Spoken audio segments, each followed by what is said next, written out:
House. Remember, it is the job of parliamentarians to monitor and hold the government to account on your behalf.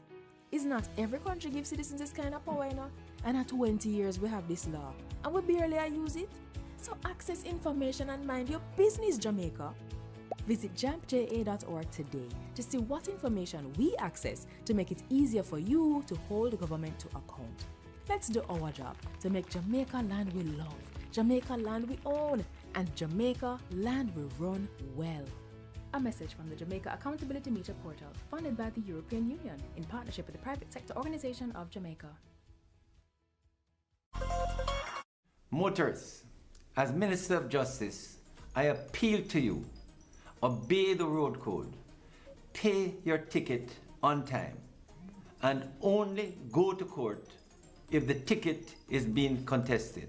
Close to 80% of matters coming to the parish courts are for traffic breaches. Let's work together to make our roads safe and ease the burden on our courts.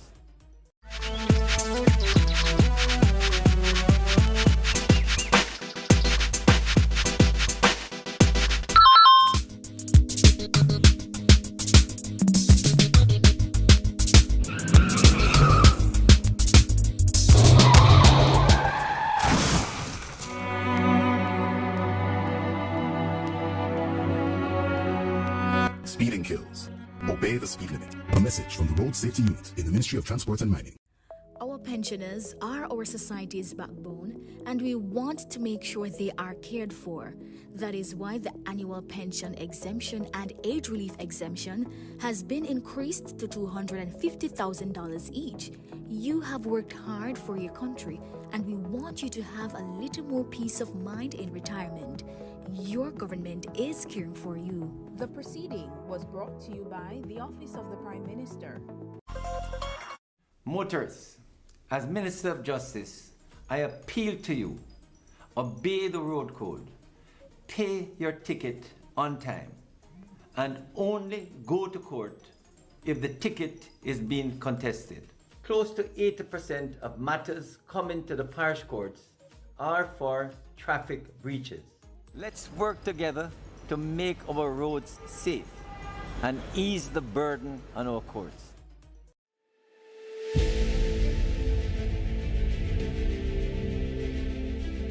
Are you an entrepreneur producing an excellent Jamaican product or service? Did you know you can earn hard currency and more significant returns by exporting? Contact the Ministry of Industry, Investment and Commerce to help propel your business along the export lane. Everything you can produce, the Jamaicans overseas want it. We're not going to get rich by just bringing down the debt. We're going to get rich by exporting a lot more. So grow exports, create job opportunities, drive economic growth through exports to make Jamaica a richer and much more prosperous country.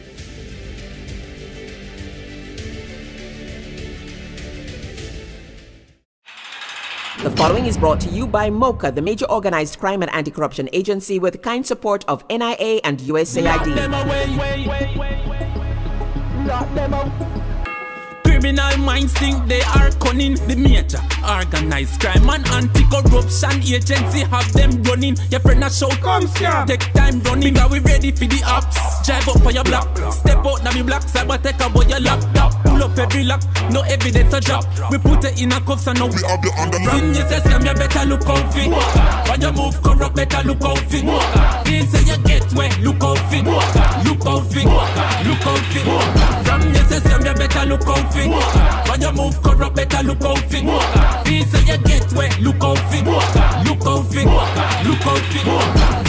The proceeding was brought to you by MOCA, the major organized crime and anti-corruption agency with the kind support of NIA and USAID. MOCA.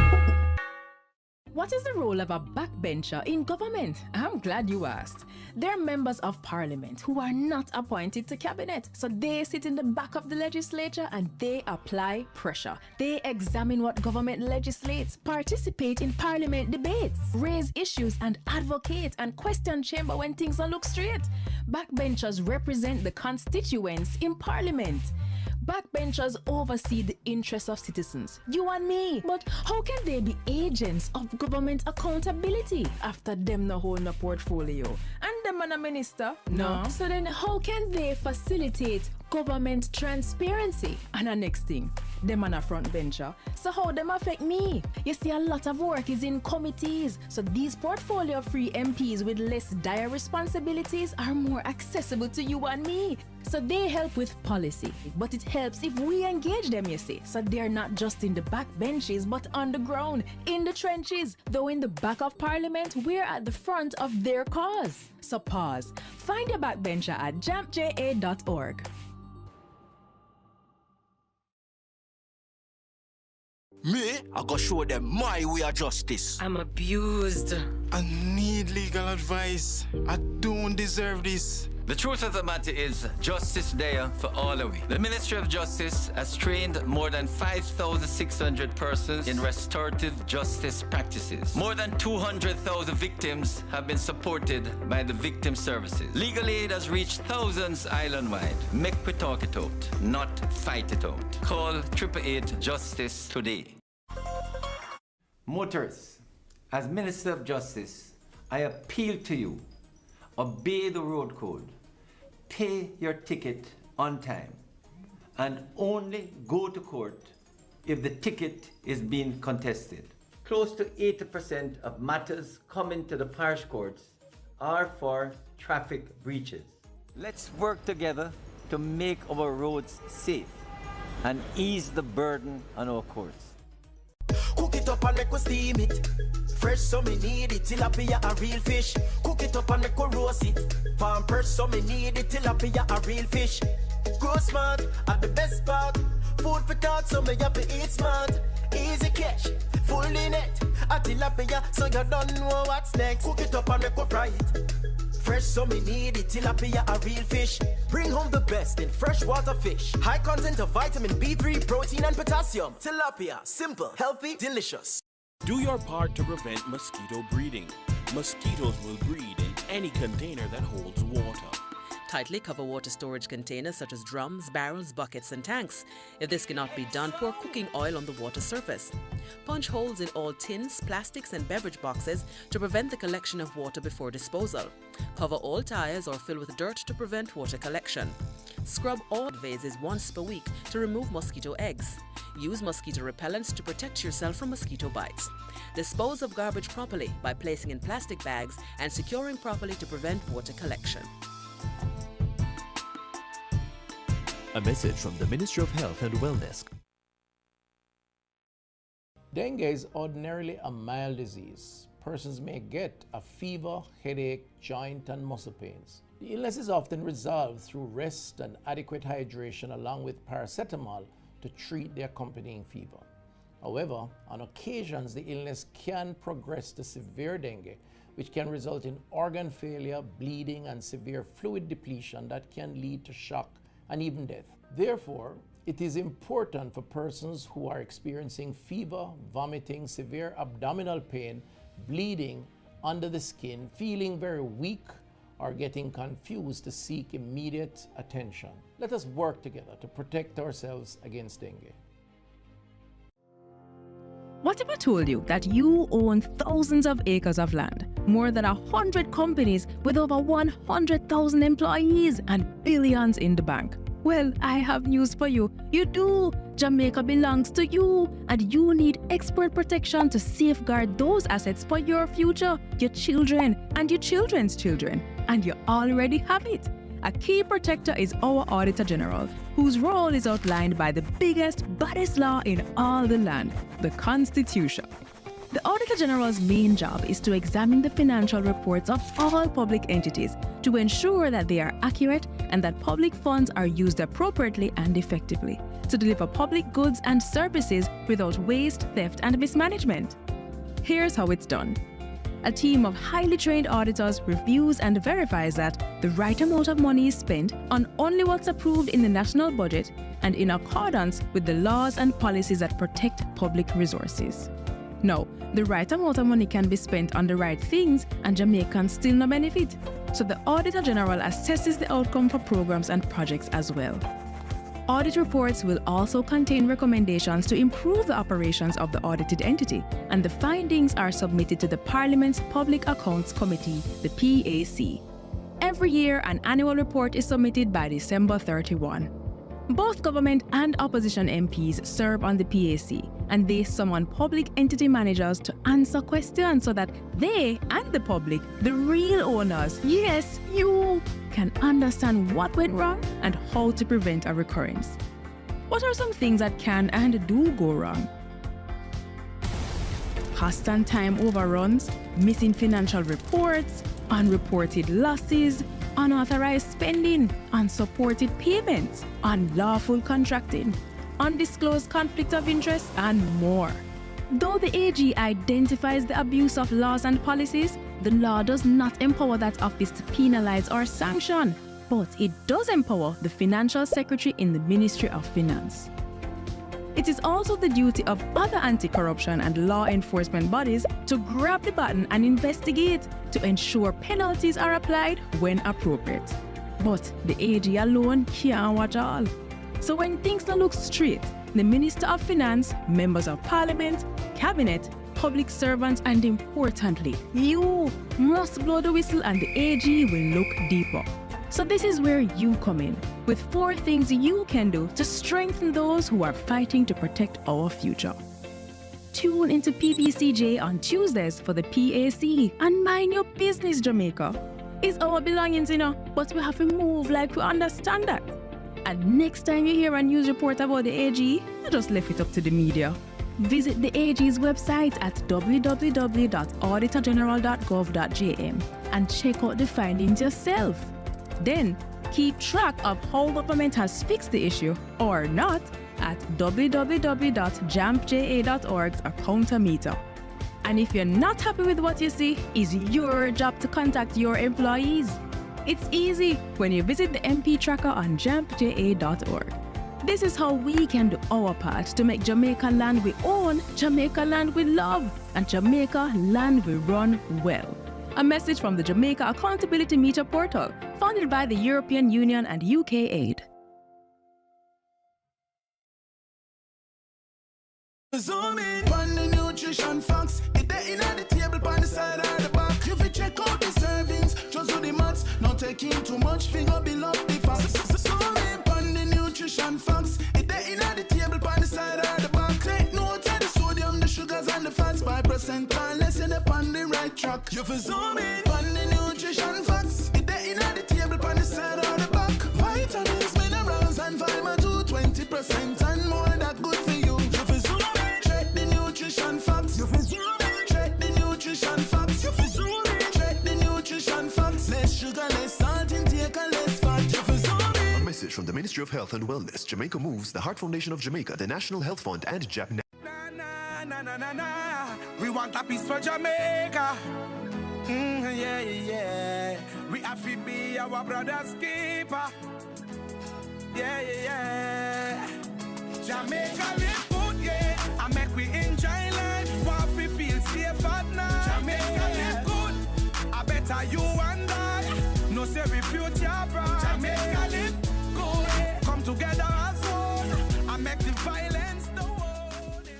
A new story is being written for all Jamaicans. The Ministry of Economic Growth and Job Creation is on a mission to transform lives. From increasing access to potable water, to providing secure homes for the most vulnerable, and helping you own a piece of the rock. We're revitalizing communities and preserving our environment. We're making an impact. See the difference. Feel the difference. Building a better Jamaica for you and me. You can feel it. Make JC. Today, we can report 2 consecutive years of reduction in major crimes and murders, with a significant reduction of almost 20% in murders for 2024. Between January 2022 and January 2025, we have reduced murders by 51%, and January 2025 had the lowest monthly murder count since September 2014. Our efforts have also resulted in the reduction of active gangs by 50%. We continue to increase firearm seizures, and in more communities, we are experiencing less violence. we will realize our vision of Jamaica as the place of choice to live, work, do business, raise families, and retire in peace and prosperity. The proceeding was brought.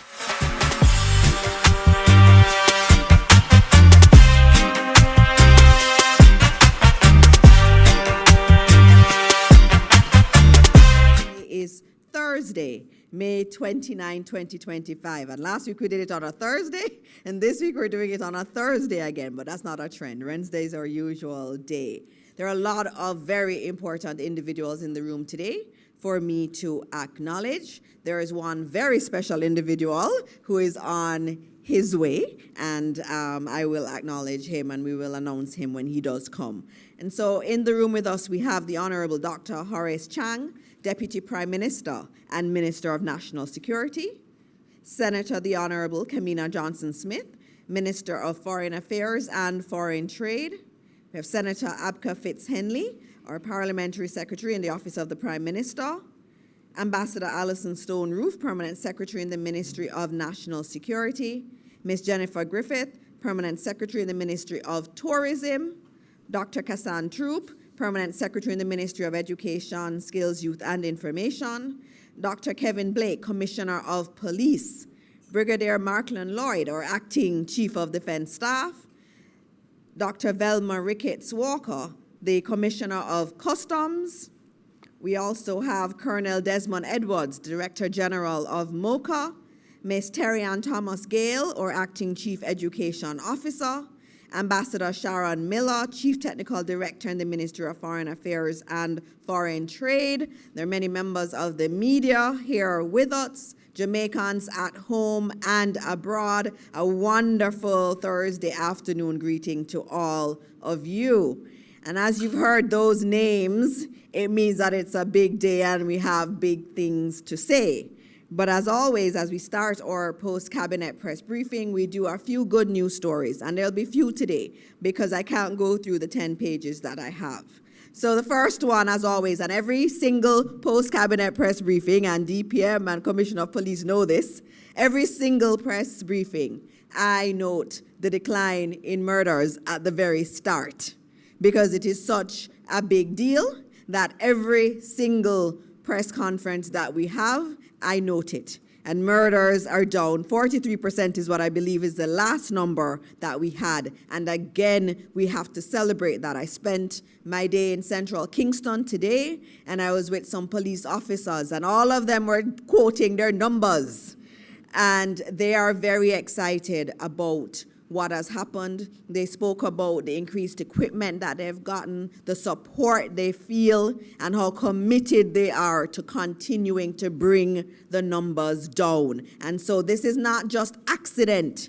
This is deliberate leadership. And so I thank our Deputy Prime Minister. We thank the team of the JCF headed by Dr. Kevin Blake and all of those tireless police officers who are out there working to keep us safe. The other thing I'll note, it's almost June 1, and the hurricane season is upon us, and we have to be prepared for it. And I'm very happy to note that next week, the chairman of the National Disaster Risk Management Council, Dr. the Most Honourable Andrew Holness, and our Prime Minister will convene a National Disaster Risk Management Council meeting, and that will have all of the key stakeholders together from across government, and also it will include some key partners in the private sector to look at readiness for the hurricane season. Our Minister of Local Government and Community Development, the Honourable Desmond McKenzie, has already indicated in his sectoral presentation yesterday that the island is in a state of readiness, and we see those JPS trucks all over cutting down tree limbs from the wires. And so we know there's work happening, and there is much more to be done, and you will be briefed after that council meeting next week. Another thing I will highlight is $900 million being spent on improving farm roads, and our Minister of Agriculture, the Honourable Floyd Green, made that announcement in his sectoral contribution on May 27, and that's a big deal. Our farmers are extremely important, and this investment in farm roads, it will be 60 farm roads that are slated for construction or rehabilitation in the 25-26 fiscal year. And it is a big deal. So $900 million will be spent, almost that much, on farm roads across Jamaica. One last thing I will note is that this Saturday, we will have the Prime Minister's National Youth Award for Excellence. And it will happen here at Jamaica House, and we will see our young people who are doing fantastic and tremendous things being awarded for their work. And there are a lot of new categories, including the TVET category, and we also have a special abilities category for those individuals who are young and doing great things in spite of their perceived disability. And so that's another way that we are talking about our young people and encouraging them to be a part of the great developments that we see taking place across Jamaica. And so I'm going to end there, but I'm going to tell you how we are going to proceed this afternoon. So the first presenter will be Minister Johnson Smith, and she will be giving you an update on something that just broke a little bit after 2 p.m. today. A new travel advisory update was posted, and she will be giving you an update on that. After that, she will continue, Minister Johnson Smith will continue, and she will be speaking to the Deportation Response Action Plan that has been approved by Cabinet, and she will be joined by our Deputy Prime Minister, Dr. Horace Chang. After that, Dr. Horace Chang, our Deputy Prime Minister, will be giving you some special updates on crime. So we'll be moving in that order, and then at the end, there'll be a special speaker to close all of this out. And so our first person up is the wonderful, and she works so hard, always working for our interest, Minister Johnson Smith. Please welcome her.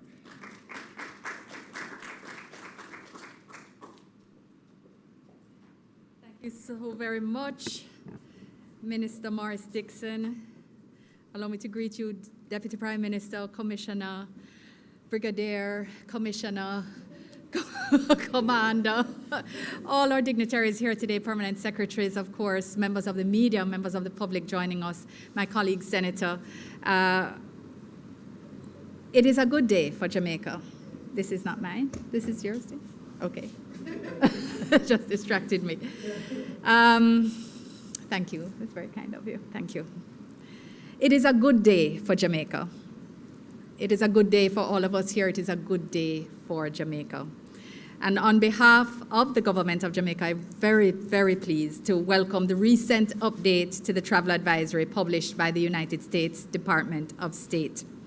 As of today, May 29, 2025, the U.S. Department of State has upgraded its classification of Jamaica for the purposes of travel from level 3 to level 2. A classification shared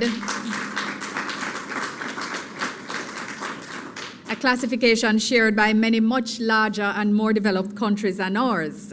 There is as close as Dom Rep, Panama, and as far away as Spain, the UK, Germany, and others. They're all at level 2, so we are in good company. This improvement is a timely acknowledgement of Jamaica's continued progress in enhancing public safety as well as the travel experience for visitors. The improved level acknowledges even lower risk levels for visitors, because you would recall that we have shared previously, and Minister Bartlett would never forgive me if I did not remind, that Jamaica is rated as one of, if not the safest resort location in the entire Latin America and Caribbean region, with a Gallup rating of 0.01%. This is something to be celebrated. So as you know, these advisories, they are a U.S. government tool for advising their citizens.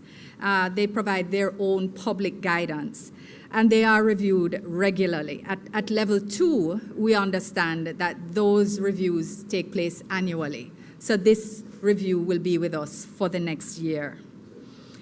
I really want to take this opportunity, or at this time, I wish to acknowledge our appreciation of the continued positive diplomatic engagement that we've been unable to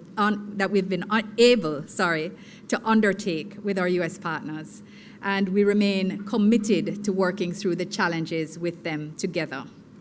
As you would be aware also, this administration has been working hard to make Jamaica safer for everyone. We have tripled our investment in our security forces, focused on more recruitment and better equipment, better technology, better training, better intelligence, a deeper focus on strategy, as well as our focus on violence prevention and the softer side, the social side. So as all of Jamaica reaps these benefits, so too will our visitors. And so we're pleased by and truly welcome this additional recognition of progress. I personally want to take this opportunity to commend Prime Minister Dr. the Most Honourable Andrew Holness, whose leadership has been more focused on national security than any other Prime Minister before. I want to commend Deputy Prime Minister and Minister of National Security, who has brought a level of drive and commitment to this sector, again, which has delivered a multifaceted and successful approach. I also want to salute 1,000 times over Commissioner Blake, CDS Gorman, and their teams, the men and women of the JCF and the JDF, and the wider security and justice architecture, all of whom have been playing critical roles in advancing safety, stability, and public confidence. The government of Jamaica remains engaged with our partners in Washington to ensure that future advisories are based on accurate data and are framed in balanced language. Jamaica continues to make significant strides in making our country safer for all citizens, I reiterate, and to offering a safer, more rewarding experience for the millions of travelers who choose Jamaica every year. I have another issue to raise, and this is the one on which Deputy Prime Minister will join me or will follow up after.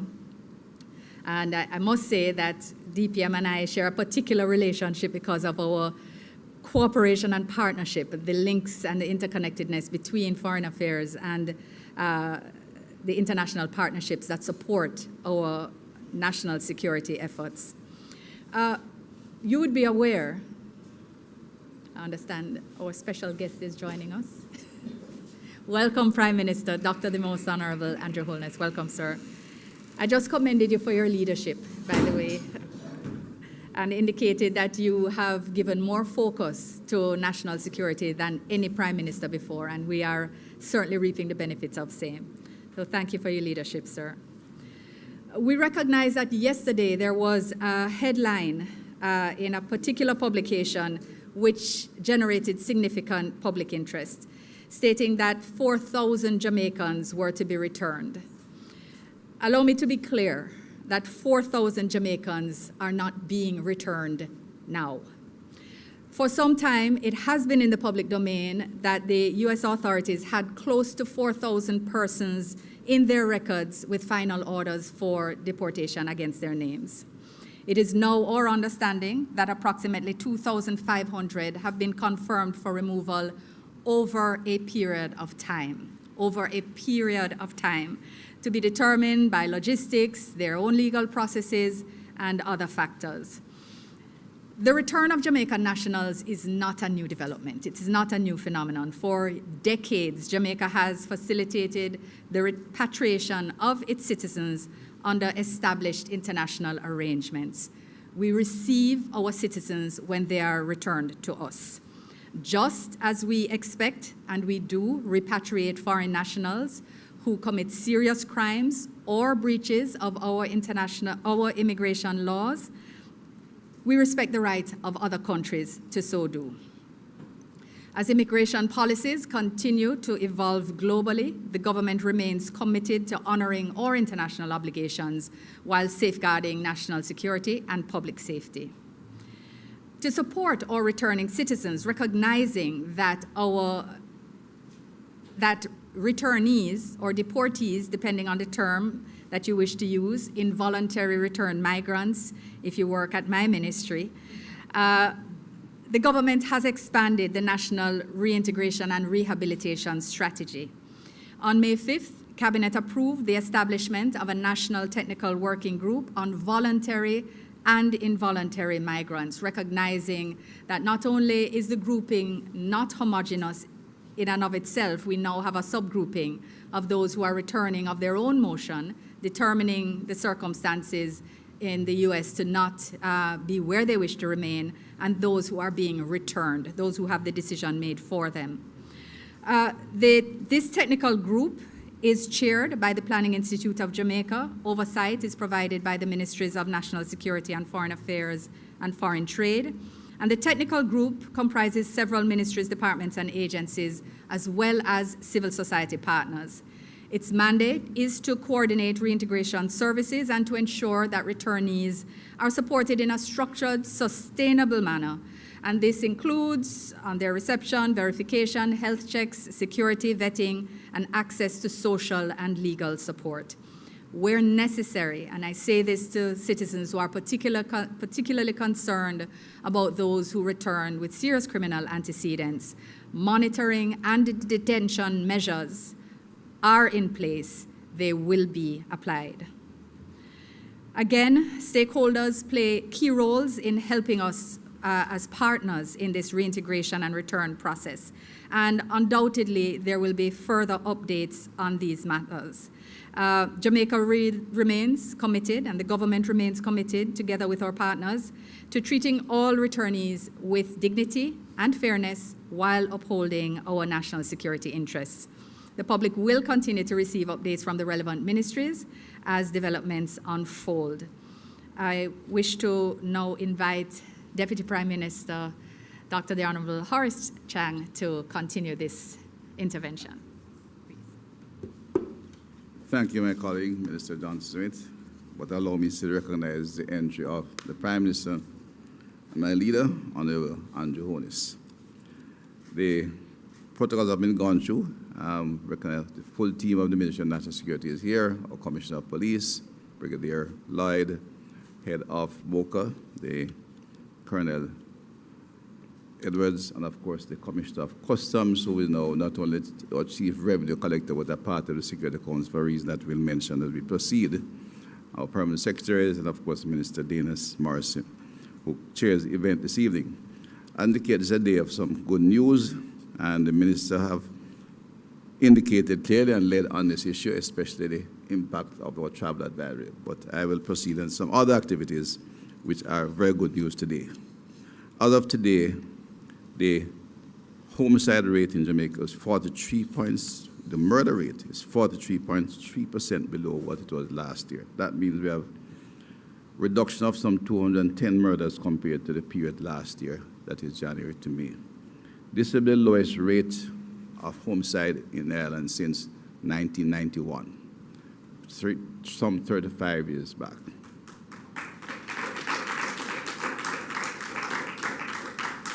Major crimes are down by 19.3%, and I indicate when we talk about that safe for the benefit of the wider public. My Minister of Tourism, of course, recognized it regularly, and so the Minister have done. What is called the crime victimization level in Jamaica is one of the lowest in the region. It's less than 20%. And that is what indicates random criminal activity. Home murder is part of organized criminal activity, which this government set out very early on in prioritizing and taking steps to correct. The projected rate for this year, if we continue as we are, will be 24 per 100,000, which will be the lowest since 1991. I indicate a small number yesterday. It was one of my police officers was projecting the last fortnight. We have had some 30 weeks below 20 and getting below 10 per week. Unfortunately, I'm from a constituency when 10 per weekend was a good number. The country is looking at 10 per week on a regular basis. The first quarter of 2025 had the lowest ever recorded since Jamaica Constabulary Force began keeping disaggregated data in 2001. Only 188 murders recorded in Q1, and if we continue, Q2 could be lower. The second quarter is on track to break that record. So far, with 2 months completed, there are only 87 murders have been recorded, With just 1 month remaining in the quarter, Q2 could end even at a lower rate than Q1. It should be noted that historically, the last month of this quarter, well, this month, in this quarter, May, has traditionally been the highest on a regular basis. In fact, it gave the police force many hours of planning and thinking as to what was the cause of it, because May just turned up every year over 100 murders. In fact, last year it was 134. We are now at 45. And we look to see if we can give 2 days to go. 42, sorry. At 42, we will come in at below 50. And I say that with confidence because sometimes they are taught by others that we should not celebrate or take credit for this activity. This government, led by Prime Minister Horace, decided the investment in security. It is a priority, and we took huge numbers.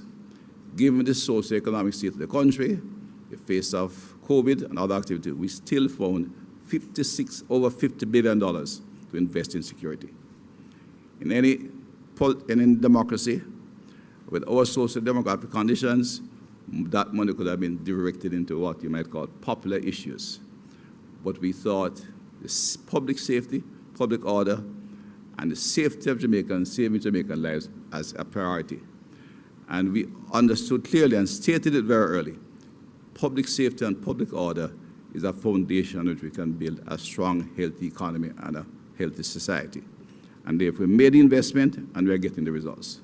If we had not indicated where we were going, it would be fair to say we got it by book up. This was no book up. This Prime Minister sat down with his cabinet, and the security personnel planned carefully and outlined a plan in Plan Secure Jamaica. And I said over and over, while I was being beaten up on by all manner of sources and all manner of experts, that we wanted strong measures in the beginning to save lives. Within the process, invest in the security forces, the Army, the police, and MOCA. And we indicated very early that we would take the police back from on-demand to establishment. They were below 11,000. We took them to 14,000. We recruited 6,000 officers and trained them even during COVID. We acquired additional space and systematically decided how we'd get to establishment for the security force. We set out to bring the resources, not only human resources, but in training and technology. I think a number of people at least got an insight into the planning of this government when the police force, I think 2 years back, Commissioner, did the exhibition at the National Arena to demonstrate the use of technology in modern security operation. And the country could see that this police force was being transformed. The transformation program was alive, active, and well-resourced. I indicated very early that when we get to a certain level, and the equipment would reach a certain level as well, in every transformation, in every change, and in every development, there comes a tipping point, as the management person would say. We're not complete, but we're at the tipping point. And the police has demonstrated that, and we have had the outcome we refer to today. 43.3% below last year is a remarkable achievement, and we have to extend our commendation to the entire leadership of the security forces, but in particular to our Commissioner of Police. The police is the front line of law enforcement. The transformation is visible in all aspects of police work. You meet a police officer on the road, the uniform has changed, their transportation has changed, their communication has changed, their stations are a makeover. If you walk into one of our new police stations, you may not recognize it. We are making all of them modern police facilities. They are not quite all done, but we set about, and this is one I like to repeat, because when you get to the construction, the public like to look at political pettiness. We sent an engineer on the road to examine all 200 police facilities. A qualified engineer, a professional engineer who went and did a superficial early examination of all police facilities and classified them 1, 2, 3. If it's 1, it needed minor repairs, coat of paint, some plumbing, etc. 2, major repairs, and 3, demolish. And we have set about demolishing all those to be demolished. We have built, I think we have completed now 18 police stations. We have 2 to be opened in the next fortnight, and there are 6 under construction and 6 within the public investment appraisal, PIB, Public Investment Assessment Board, which is important to show the returns. And anyone who has seen the new ones will know, as I said, it's hard to recognize the police station. As I said before, the old method of finding a building, whether it was a bar, a shop, or a house, paint it blue and white and call it police station, was irresponsible. Policing is a professional activity. We designed a police station for police officers. And if a small one you could look into as a model, if you're leaving Kingston driving down to Newgate for the weekend, take a look at Hopewell Police Station. You will not see a big book, you'll see a young officer behind the computer screen taking notes and doing what is required and being very, very pleasant. Not saying we're perfect, but we are very good and much better than we were today. If you drive to Savlamar, you'll see a building that is impressive in all aspects, and it will be a police divisional headquarters. We may move area headquarters there. We are doing the same in Spanish Town. I recall that distinctly, and I have to say it, I've never said it in public. I asked them to demolish the station because when I went there, the senior officer who was in charge of over 500 personnel, because this is the Spanish Town Division, in one of the highest crime years, to get into his office, he had to bend and creep into a little corner behind a desk, literally. I didn't do much more of the tour. I asked the commissioner to examine how fast we could get that police station demolished. It is down, and it's not demolished, but we are building a new station that the officers can feel comfortable in. And it's in this parish of my Prime Minister. He can take pride in that. And invested heavily in the security. Another outcome of significance, which was very recent news as well, it's a good day. It was reported, and I must indicate, reported a bit early, but we are dealing with that. But I think the country will be happy to know we intercepted 233 firearms coming into the country. Special credit to increase scanning at our ports.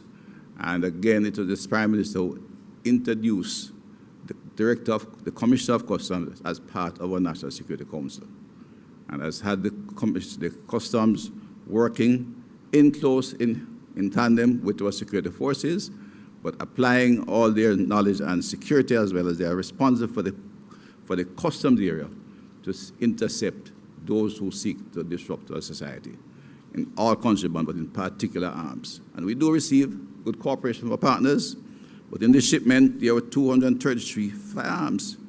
That is more than a company. That can equip more than a company of soldiers. That going on our streets is designed to create mayhem. The security force, working with customs and all agencies, including our partners, will track them down, will find them. These organizers are worse than the shooters. They must be taken off the street. There are 32 rifles and the rest were pistols. And the security forces with customs is still counting ammunition. Last thing I heard, at one I heard 40,000 counting, 50,000 counting, and there's more. That level of ammunition on the streets with these weapons designed to create mayhem by a distorted and cruel mind, and that must be stopped. The corporate public, of course, has to be credited. Let me emphasize again, this government recognizes all aspects of Plan Secure Jamaica with a comprehensive document to include security, legislation, and of course, social intervention. And the work of the CSSB and the police and their success has built confidence. Already for the year, we have seized 695 firearms. It's 80% of what was seized in the total in 2024. And 2024 was the highest we seized for a long time. In fact, for a very long time, we did 895. And we have seen increased seizure over the many years, but in the last 2 years, a very high increase. And that is coming from significant cooperation from citizens. When I get the report, I can say that clearly, and the police can confirm, we'll see, I get a report. Firearm, AK-47 and 10 rounds found on a targeted raid in a particular space. there was nobody arrested because the information went to the police by citizens, and they could raid a spot, a house, or institute, find the firearm, because they didn't even where to send the police. That is the result of very deliberate, sustained, and coordinated efforts by the law enforcement agencies in intelligence and in apprehending criminals. The entire success in both murder rate numbers, seizure of firearms, designed to reduce all of the violence in our community is a result of coordinated systemic policing operation as a result of the commitment of this government. We are resolute and committed to building out the security forces and maintaining momentum. Social intervention is very rarely mentioned, but we have an extensive array of interventionist policy.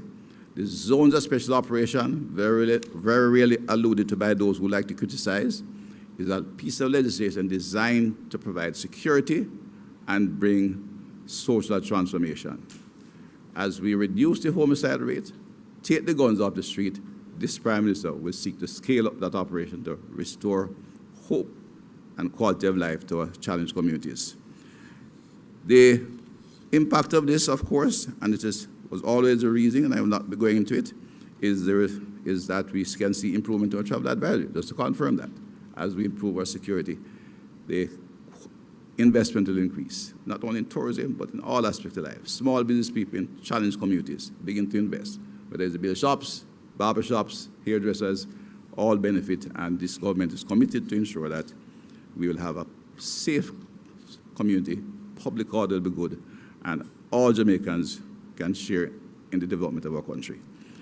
To confirm, and the last issue, as already indicated by my Minister of Foreign Affairs, the illegal returning migrants, Americans send them home. It has been an ongoing process. IRMs, they are identified 2,500, and it will come over time, maybe 2 years.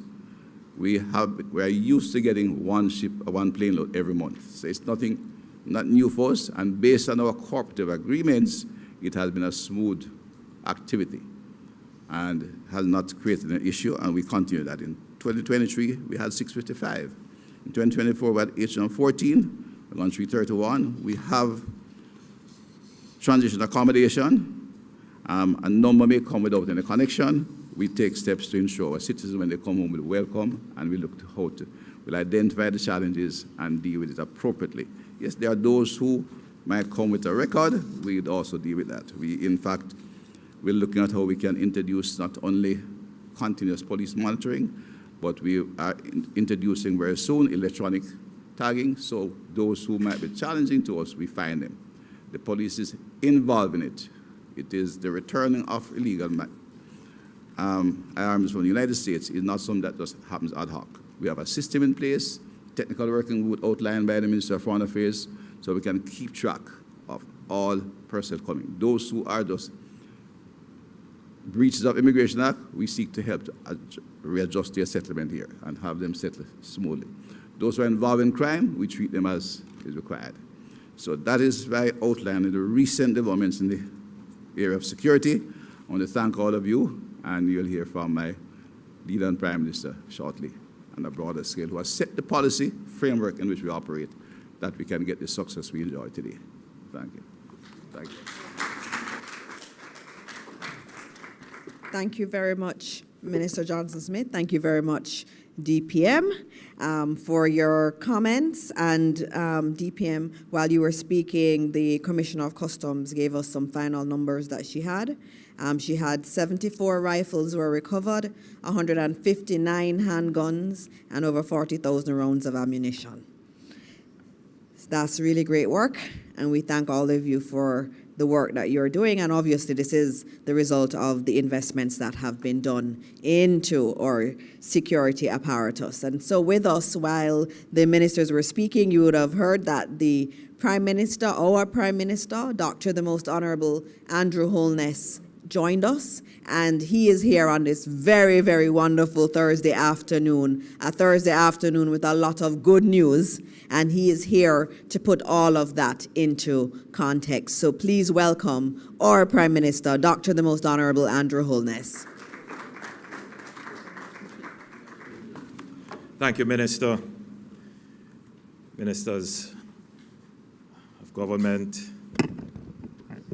the representative of the Chief of Defense Staff, Commissioner of Police, ladies and gentlemen, good afternoon. It is indeed a good afternoon. Jamaica has been faced with several challenges, indeed many challenges, but steadily, surely, we are overcoming these challenges. And today, I want to join the Minister of Foreign Affairs and the Minister of National Security and all well-thinking Jamaicans in welcoming the announcement of the United States government, the decision to upgrade its travel advisory for Jamaica from a level 3 to a level 2.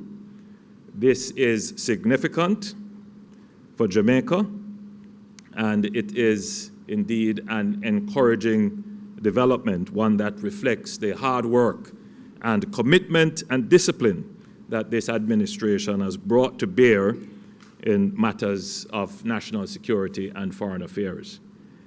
This upgrade is not incidental. There are those who will seek to dismiss it or downplay it. But for those persons particularly affected in the tourism sector, for persons who are understanding of the impact of a negative travel advisory, the importance of this moment is well understood. It is the direct result of years of targeted policy implementation, investments in security infrastructure, and sustained diplomatic engagement. It signals to the international community that Jamaica is safer and a more secure destination, not only for visitors, but for residents, for citizens. Just a week ago, we had the privilege of hosting U.S. Secretary of State Marco Rubio, and during his visit, our efforts in security reform, economic resilience, and law enforcement modernization was made clear. We took the opportunity to showcase how our government has been resolute in its mission to make Jamaica a safer, stronger, and more prosperous country. The Minister of National Security, the Deputy Prime Minister, would have shared an interesting statistic, but I want to repeat it so that the nation can be seized of this moment. In 2016, our national murder rate, which is the number of murders per 100,000, stood at somewhere in the region of about 49.6 murders per 100,000 Jamaicans. A figure that was deeply troubling and which placed us in the category of one of the highest murder rates globally. Today, I can report that based on the year-to-date data, Jamaica is seeing a 43% reduction in murders. In other words, we are 43% less murders today than we were last year. And if you annualize this, then we would have a murder rate of 24.3 per 100,000. So we have literally cut the murder rate in half.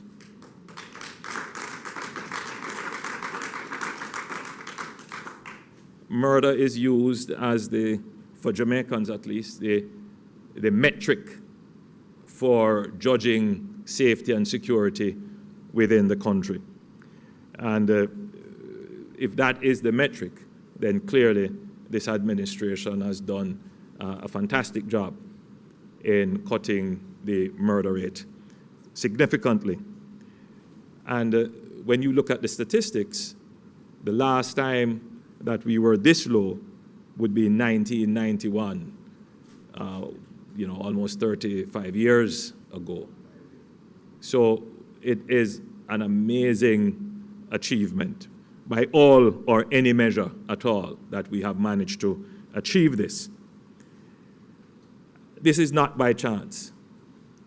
It is the result of strategic and unprecedented investment in national security. Since 2016, this administration has invested $87 billion in security, $87 billion, more than 3 times what was invested by previous administration before 2016. So we are investing roughly about $9 billion per year in security. This shows our intent. It's not just talking about security, it's not just praying about security, it is actually doing the work. It is actually making the effort and making the allocations for security, and that is yielding great results. The investment in security, as pointed out by the Minister of National Security, was not only in the JDF, where significant resources were placed in securing our borders, in acquiring offshore patrol vessels, maritime aircraft, radars, and other things which we don't give too much information on. It was not only the investment in the JCF, in the refleeting of the JCF, in the introduction of better communications, better forensic, greater investigation, the changing of the doctrine and leadership, the human resource development, increasing the complement of the JDF, which is now close to more than 8,000, moving it from about 5,000, and moving the JCF to its establishment from about 9,000 to 14,000 persons now in the JCF. Significant improvement in human resources as well. But I'd also want to point out that we have made significant investments in the Jamaica Customs Agency, both in terms of the improvement in their own systems and processes and human resource development, but also in the technology that they use in striking greater partnerships with our international partners and significant investment in greater scanning technology. And what you're seeing now with this recent find of, using the remind me, Commissioner, of the last figures you gave, 179? So it's 233? 233 weapons discovered. 74 rifles Mm-hmm. and 159 handguns. There you have it, 233 weapons of mass destruction for Jamaica. We were able to detect them using our scanning technology, and we were able to recover them. The investigations are ongoing, and I am certain that our security forces will track down, along with our international partners, those who were responsible for this. I want to pause here to make an appeal to our Jamaicans overseas and those who are here collaborating in the importation of illegal weapons. We will find them, and we will find you. And we are serious about this. The government has made an investment in not just equipment and technology and personnel and leadership, but we have made an investment in commitment. And I believe that this point must be driven home to all those who are of a criminal intent. We will meet your persistence with our commitment. We will strengthen our intention with even greater investment. We will overcome organized criminal enterprises in Jamaica. And what you're seeing happening is the government developing the capacity which we didn't have before. We now have the capacity to overcome organized violence and organized criminal enterprise in Jamaica. So effectively, what we have done is to change the risk-reward function, if you want to call it that, in crime in Jamaica. So for those people who are contemplating being involved in criminal activity, there is no reward in it anymore. Effectively, what you're going to see happen is that the price of a gun on the illegal market is going to skyrocket.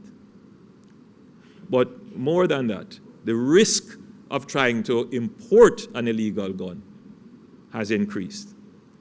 And so that is going to cut off the supply. And we're going to continue to push with greater technology, greater systems to discover them.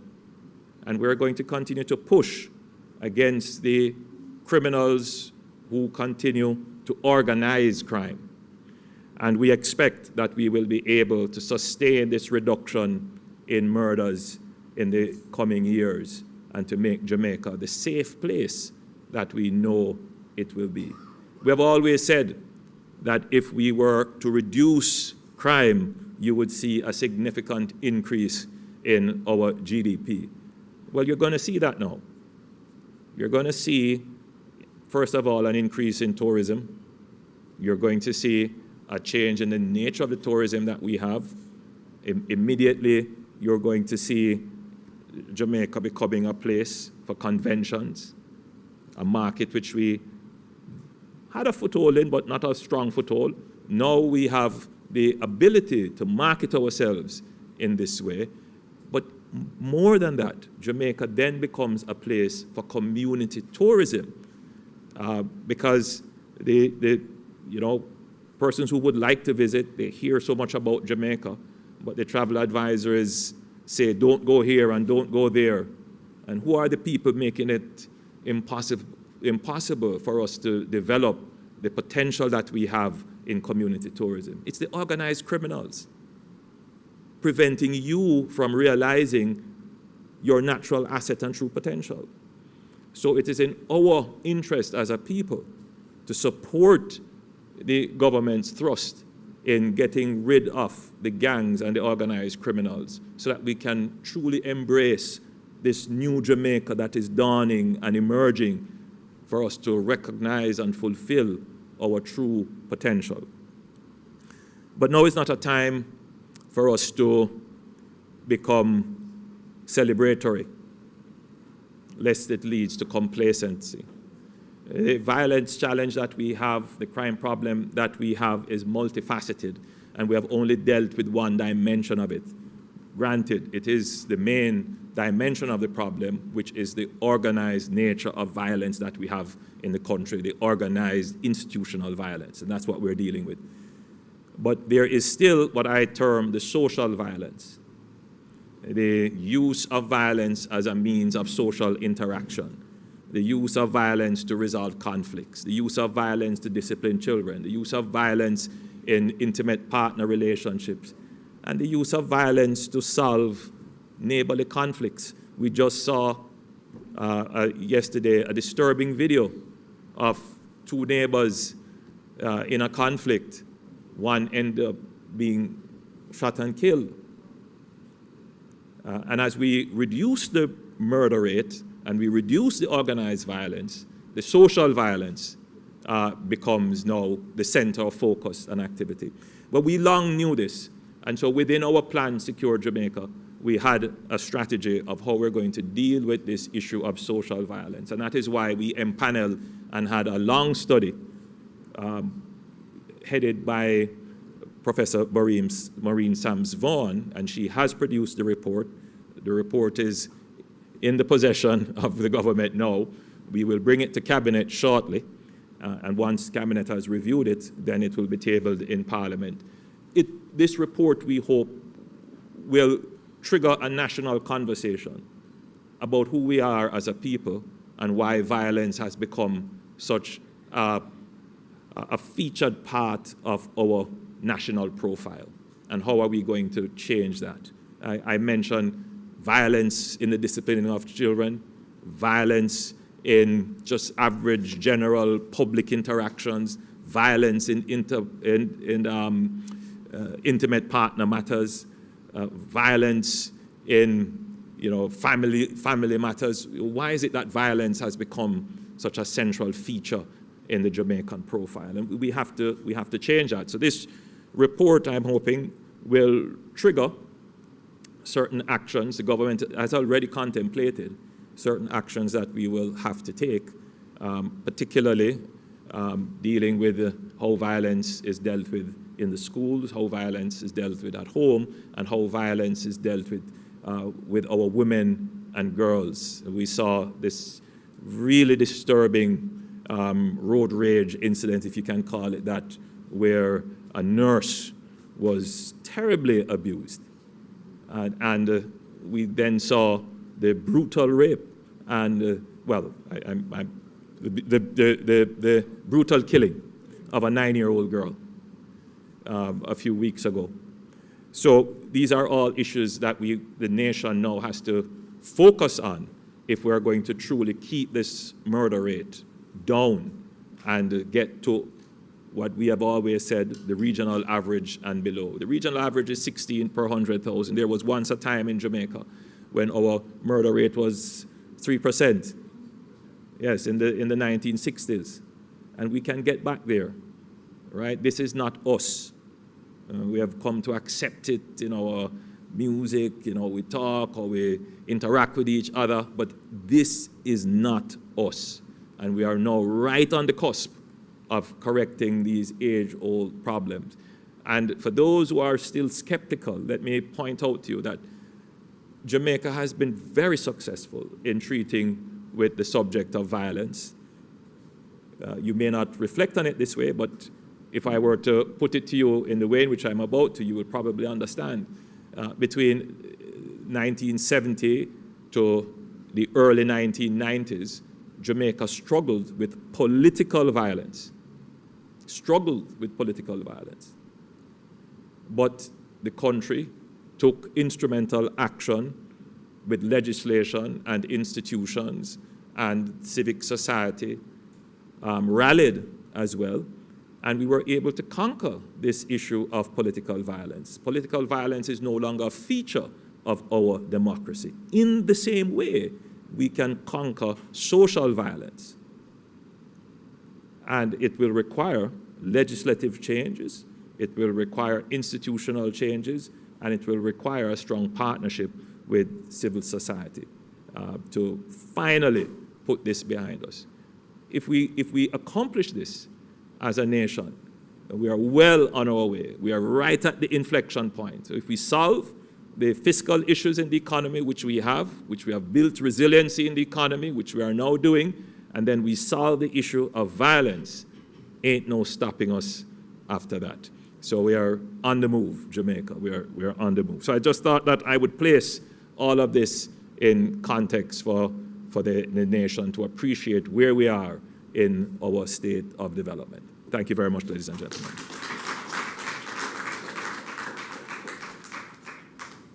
Thank you, Prime Minister. And I know many of you from the media have to go and file your reports. It's a little bit after 5 p.m., but we will take a few questions from the media. All right, there's no Naomi today.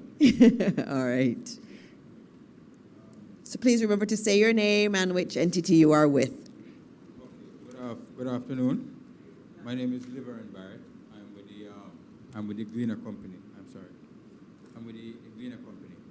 I wanted to ask a question of the Minister of National Security and by extension maybe the Commissioner.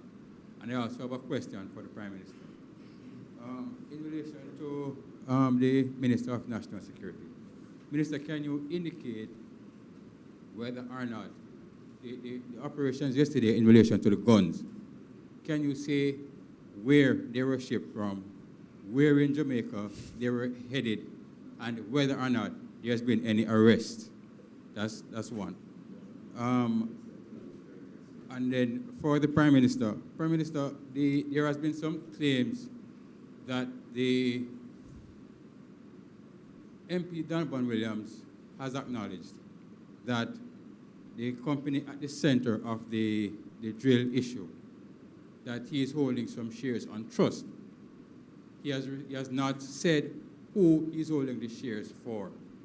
There is a claim that this is in breach of the new Companies Act regulations, which speaks to the ultimate beneficial owners of shares.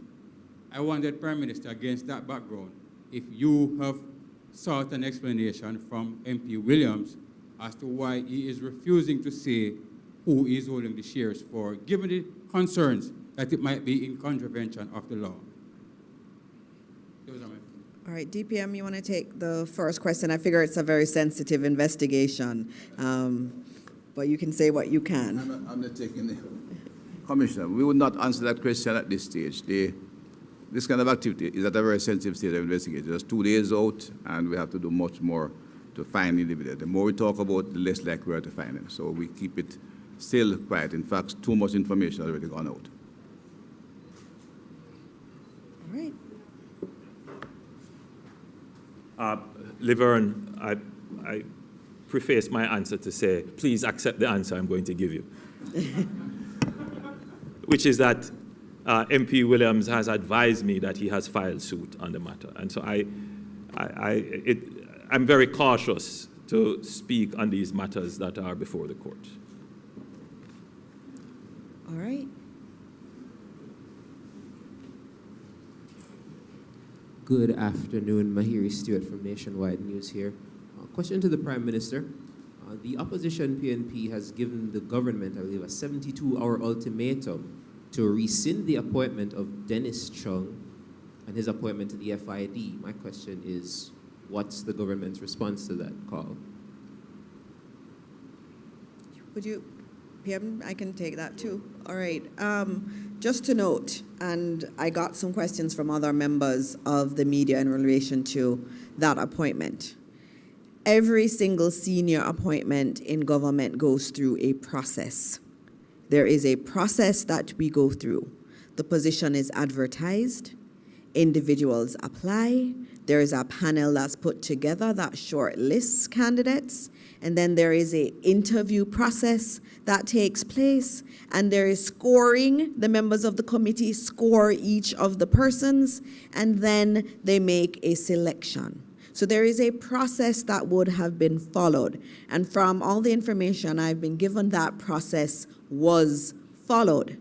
And so, we may have issues or not, and some people are celebrating the appointment, and some are not. But the reality is that as government, we have put in place particular systems, especially in the hiring of senior government officials, and those processes were followed. If you have something to say it was not, then tell us that. But the process, as far as what we have the information on, that process has been followed. And I'm answering you the way I answered that other reporter who spoke to me earlier today.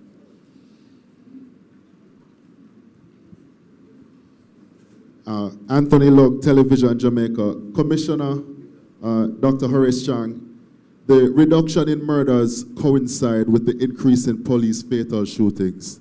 Some continue to question these figures and are making claims about a killer squad in the security forces. Could you respond to those claims, please?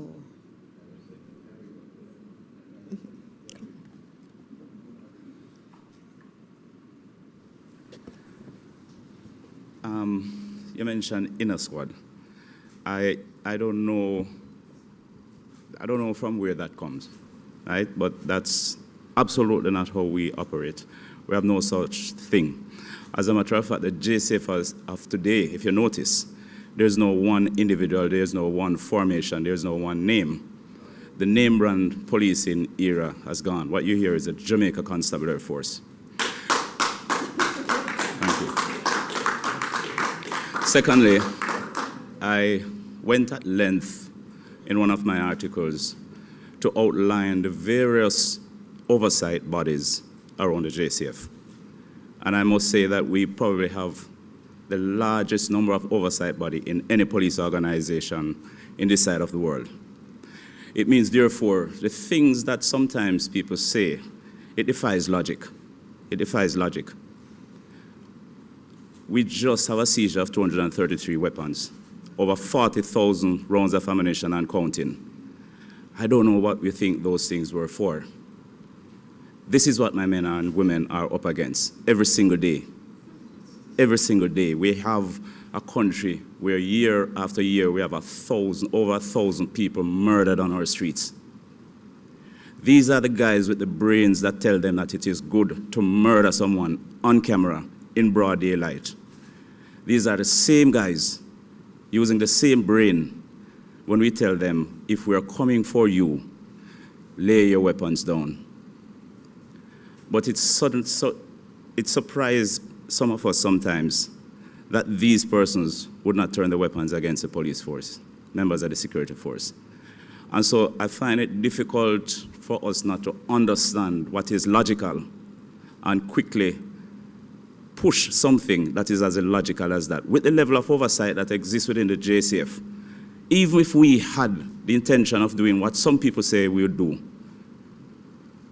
and when you look at the results of these investigations, then it's either those oversight bodies not doing their job, or the situation that is painted is not exactly as it is. And this sometimes forms a significant distraction to my men and women when they are out there, facing these individuals on a daily basis. And we have to be careful when we say these things, because at the end of the day, there's a thing that we call self-preservation. And when you get police in self-preservation mode, it is the citizens who suffer. Because if every time you are up against these individuals, these hardened criminals who are not afraid to murder a 9-year-old, and then you become the victim every time, then the next time when you are to respond, that is in the back of your mind. It is hard work.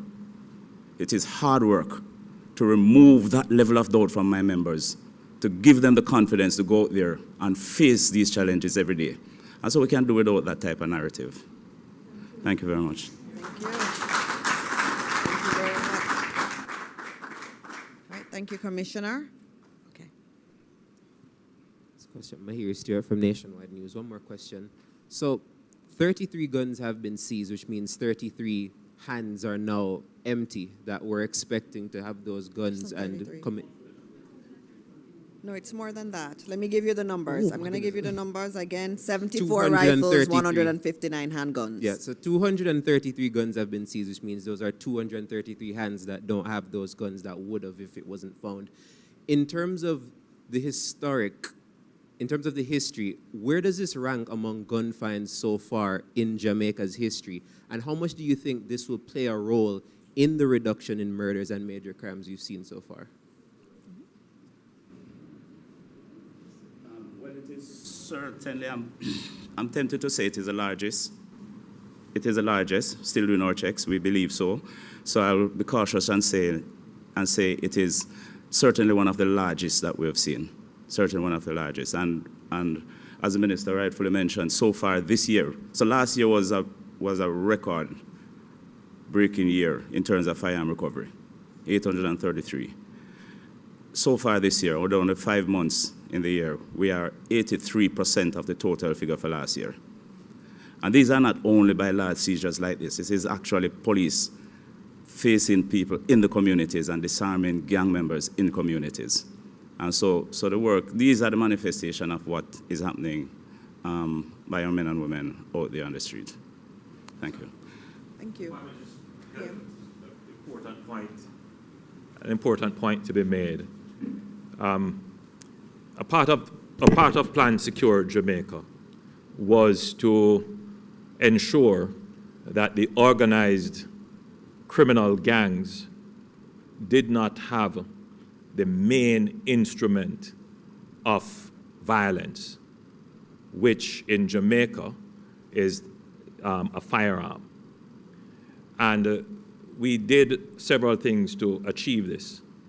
First, we had a change of the legislation, which introduced minimum mandatory sentences. We had a gun amnesty, which we drew a line to say everyone who is in possession of an illegal weapon, you have an opportunity to turn it over without prejudice. Then we strengthen our relationships with our international partners. The United States put in a special prosecutor. There was a strengthening of the relationship with the JCF. And what's it called? The fine? Right. We established the firearm. Right. FNID. We established FNID. We are about to finalize and sign the Customs Mutual Assistance Agreement, which will improve the coordination between our local customs and U.S. customs, which will then begin to really tighten the contraband and illegal weapons coming into the ports. And we made investments in scanners. We are programmed to make more investments and to change the nature in which the scanning takes place. I won't go too much into that, but we also made some personnel and institutional changes, and we're strengthening the Jamaica customs. I want to, at this point, I think the police has gotten a lot of congratulations and commendations. We must now give some commendation to both MOCA and to Jamaica Customs, because they have been working quietly behind the scenes in the background to do the intelligence, the coordination, all the work that is happening to be able to begin to find these weapons, to detect them, and to recover them. Again, I want to use this platform. I don't like to say I'm warning. I'm giving advice to those who the advice applies to. Don't bother with it. We will find the guns and we will find you. I've always said it. Before, our capacity was here and the problem was here. Our capacity is now here, and we're going to drive the problem all the way down. Right, thank you, PM. We can only take 2 more questions. Quickly, I wanted to be clear. There's an assertion that some comments made by Mr. Dennis Chang in relation to the Prime Minister gives the impression that he is conflicted or he is biased. I wanted the government to respond to that particular assertion. I have not seen those assertions, so I can't really comment on that. What I do know is that if you think about Dennis Chang, and I haven't really done any research or anything, but I remember seeing him go into National Solid Waste Management Agency, and he did a fantastic job, and he had no experience, I believe, in National Solid Waste, right? And he did a fantastic job when he became chair there. And so I've seen a gentleman who has excelled in everything that he has done. And I'm sure I have confidence in the team that does the interviews, that selects these individuals. We keep saying it is a process. No one just wakes up and a minister calls and says, here is a job for you. It cannot work like that. There is a process where persons apply for a position, interviews are done, there is a criteria that is set in terms of what you want and the competencies you want, and then a selection is made at that point. And so that is what has happened in this case, and as I've said, if you have other information contrary to that, please let us know. Right. Last question? Yes, last question. Who are you directing? Last question. Commissioner, could you say why the media and the public are not shown the images of these firearms when of this nature, when seizures of this nature happen, please? I'm very happy you asked that question, because a seizure is just a catalyst to a larger operation that you may not be privy to. And so these are transshipment activities, meaning that they affect more than one countries. And so we have relationship across. So the investigation is a broad investigation, and it needs time, we need space. And so sometimes just the mere communicating that information too early compromises the operation. Thank you. All right. right, thank you. Thank you very much to all of you. Thank you to the media. Again, this is another week where we bring our ministers, including the Prime Minister, and they're here answering the questions that you have posed to them. And I really want to, at the end, continue with the celebration of the change in the advisory. And I just got this quotation from Adam Stewart, the head of the Sandals Group, and this is what he said. This is more in relation to the improvement in Jamaica's advisory. Adam Stewart writes, "This is more than a meaningful update. It's a powerful affirmation of what travelers, travel advisors, and the people of Jamaica have always known. Jamaica is one of the safest, most vibrant, and genuinely welcoming destinations on earth. What makes this island unforgettable is its people, their warmth, resilience, and deep pride in sharing their culture and home. This renewed guidance plays an important role in restoring global confidence. And as always, we look forward to welcoming travelers from around the world with open arms." And that's from Adam Stewart, the executive chairman of Sandals Resorts International. We are celebrating. It's a day to celebrate. We have a lot more work to do, but as you can see, you have ahead of our government a prime minister that is willing to put in the work to make the changes that need to happen, and a cabinet that's solidly behind him. And so as we celebrate this today, we know there's more work, but I am confident that we have the right team in leadership across these critical agencies to take us to where we know this country can be. And as I end today, as always, I say to you, we'll see you at the next cabinet press briefing. And of course, God bless Jamaica land we love. Thank you all. Choose Jamaica.